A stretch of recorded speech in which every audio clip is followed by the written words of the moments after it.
Bonjour à tous, aujourd'hui je vais vous présenter un nouvel outil en ligne qui consiste cette fois-ci à créer des cartes mentales, qu'on appelle autrement cartes heuristiques ou mind map en anglais. Donc il en existe plusieurs et j'ai choisi aujourd'hui de vous présenter MindMaster que vous trouverez donc à l'adresse mindmaster.com.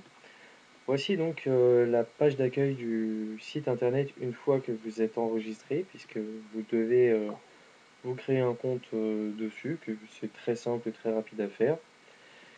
Vous avez deux versions pour ce logiciel et il s'agit d'une version gratuite et d'une version premium. Je n'ai qu'une version gratuite pour faire mon test et en fait l'intérêt d'avoir un compte premium, c'est simplement, je vais vous le montrer, c'est d'avoir plusieurs cartes mentales, puisque là j'ai déjà trois cartes mentales, une, deux et trois, et si je clique sur New Mind Map, attention, et voilà, vous n'avez plus de map, devenez MindMaster Premium pour créer plus de maps. Donc bien évidemment, je ne vais pas le faire, puisqu'il me reste des cartes qui sont en fait simplement des tests. Donc voilà, on va tester avec celle-ci. Alors voilà comment se présente le logiciel. Donc déjà ici, vous voyez, vous avez des pubs, mais bon, c'est pas le plus intéressant. Vous avez une première barre en haut, euh, avec ce premier icône en fait qui vous permet de revenir sur la page d'accueil du logiciel, du site. Ici, ce sera pour ajouter des sujets, des liens à votre carte. Ici, pour les supprimer, vous pourrez créer des relations entre les deux. Couper, copier, coller, retour en arrière, en avant, exporter, imprimer et LED. Sur le panneau de droite, en fait, vous avez plusieurs choses. Alors, un premier outil complément, vous pourrez ajouter des notes pardon, à vos sujets. Ajouter des icônes et des images, qui restent assez pratiques pour égayer un petit peu votre carte. Modifier le format de vos sujets et le format du texte. Et puis enfin, vous avez cette petite fenêtre là qui est en fait le navigateur. Donc si vous sélectionnez la case rouge et que vous faites bouger, vous voyez que vous pouvez naviguer sur votre carte mentale. Et ici, par exemple, vous avez un outil pour recentrer la carte. Et vous avez les traditionnels outils de zoom. Alors, c'est très simple. Pour commencer, vous sélectionnez votre cœur de carte. Vous pouvez, vous voyez, modifier le texte. Voilà, passer de minuscule en majuscule. Vous mettez ce que vous voulez. Voilà. Une fois que vous l'avez sélectionné, vous cliquez sur Ajouter et vous voyez que ça vous crée de nouveaux sujets. Alors, on va mettre par exemple Internet. Voilà. Cliquez sur Entrée. Si vous voulez créer un autre sujet, vous resélectionnez le cœur puis Ajouter. Utilisateur, par exemple. Voilà.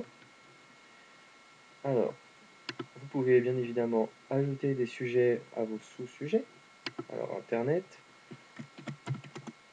Web 2.0, on peut en rajouter encore un, navigateur, voilà, c'est un petit peu pour vous montrer, puis vous voyez que, hop, on peut y aller, hein, on peut en mettre, ajouter, ajouter, on peut encore ajouter un autre sujet, hop, on en rajoute encore, etc. Enfin, vous voyez que vous faites un peu ce que vous voulez, et puis après, ce qui est bien, c'est que vous pouvez les bouger un petit peu comme vous voulez, voilà. C'est assez, l'ergonomie est vraiment bien et la prise en main est immédiate. Ça réagit en plus parfaitement. Personnellement, ma connexion internet n'est pas comment dire des plus optimales, mais cela reste quand même correct.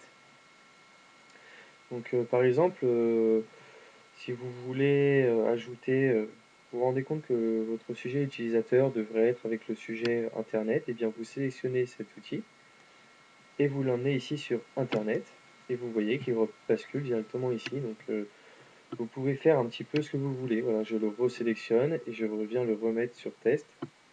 Hop. Et voilà, l'utilisateur, il est de nouveau là. Alors maintenant, je vais vous présenter les relations en fait que l'on peut mettre entre les différents sujets. Donc par exemple, les utilisateurs qui vont agir sur Internet. Donc on sélectionne utilisateur, puis relation. Et vous voyez la petite flèche de relation que vous pouvez mettre où vous voulez. Hop, Internet, voilà. Donc, vous pouvez créer un petit peu toutes les relations que vous voulez. Au niveau de l'esthétisme, vous pouvez changer pas mal de choses aussi, notamment la forme de votre cœur, en fait, ici. En sélectionnant ici ce petit onglet, donc vous pouvez mettre un rectangle, ce qui n'est pas très esthétique. Un rectangle avec les coins un petit peu arrondis, mais l'idéal c'est quand même la troisième forme où on se rapproche de plus en plus de l'ovale en fait. Et puis vous pouvez également sélectionner, vous avez une petite palette de couleurs pour le fond. Le rouge foncé, c'est pas très esthétique, on va rester sur du bleu ciel. Ensuite ici pour le niveau du A, vous pouvez changer la police, vous avez trois tailles de police. Vous pouvez le mettre en gras, en italique, et puis encore une fois, vous avez une petite palette de couleurs. Voilà, on va le mettre en italique. En tout cas, vous pouvez constater une chose, c'est que ça réagit vraiment parfaitement bien. On se croirait sur un véritable logiciel installé sur votre ordinateur. Alors, il y a un autre avantage, enfin un autre outil que j'apprécie beaucoup sur ce logiciel en ligne, qui est la possibilité d'ajouter des images ou, ou des icônes. Donc, par exemple, on va rajouter une image pour Internet. Donc, ça se passe ici, catégorie icônes et images. Les icônes ici, les images ici. Voilà, donc vous avez plusieurs possibilités, comme prendre des images sur Internet ou importer de la bibliothèque. Voilà, donc c'est des petites images qui sont vraiment très jolies, très sympathiques, proposées par MindMeister.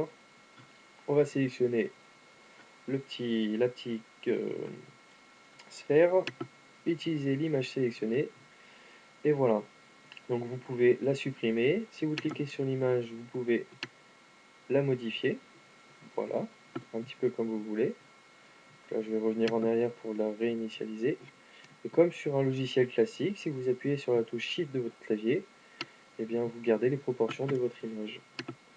Voilà. Ensuite, si vous voulez ajouter un icône, c'est plutôt pour les sous-dossiers comme Web 2.0 ou Navigateur. Vous venez ici, et puis là, vous avez exporté de la bibliothèque d'icônes. Vous en avez certains, donc 98 icônes proposées par MindMaster, et mes styles que vous en propose beaucoup plus. Ça va jusqu'à 200 icônes. Donc voilà, vous pouvez rajouter, vous avez des petits flux RSS, des choses quand même assez sympathiques qui permettent de rendre la carte mentale un petit peu plus sympathique. Voilà, donc vous avez aussi la possibilité d'ajouter des notes, etc. C'est vraiment très sympathique comme. Alors vous avez un dernier outil, mais qui n'est malheureusement disponible que pour les comptes premium, c'est choisissez le thème. Donc là on est en thème standard et bon, là je vais sélectionner, mais vous allez voir qu'il me dit qu'il faut uploader le compte. Alors voilà en ce qui concerne la création de votre carte mentale. Maintenant vous avez le choix entre l'imprimer ou l'exporter. On va cliquer sur exporter. Donc le format assez pratique, c'est le format PDF. Vous avez ici différentes tailles de format, donc le plus classique, le A4.